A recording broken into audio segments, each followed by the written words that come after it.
भगवान का दिया हुआ जीवन, वही देने वाले वही लेने वाले, फिर जन्म होने पर खुशी और जाने पर गम क्यों होता है। यह बात किसी को समझ में क्यों नहीं आती है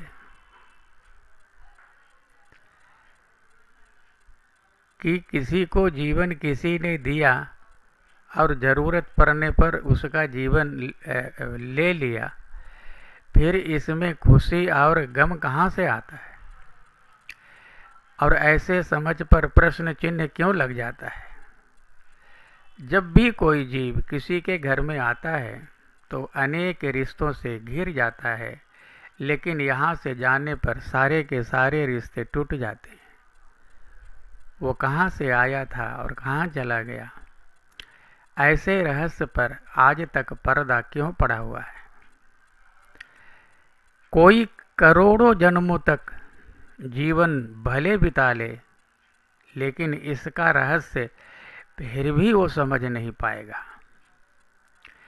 शंकर जी हमेशा श्मशान में भस्म रमाते हैं, फिर भी इस रहस्य को जान पाते हैं कि नहीं जान पाते हैं, इस पर संशय, इस पर इसका कारण क्यों है, किसी को समझ में नहीं आता है। ये जीवन और मृत्यु का खेल हमारे समझ में न तो कभी आया था और न आया है और न आगे आएगा। ये खेल खेलने वाले वही जाने कि ये खेल क्यों करते हैं, क्यों जीवन देते हैं, फिर क्यों छीन लेते हैं, क्यों किसी को खुशी देते हैं, फिर क्यों उसके घर में कोहराम मचा देते हैं। कुछ कहा नहीं जा सकता, कुछ समझ में नहीं आता।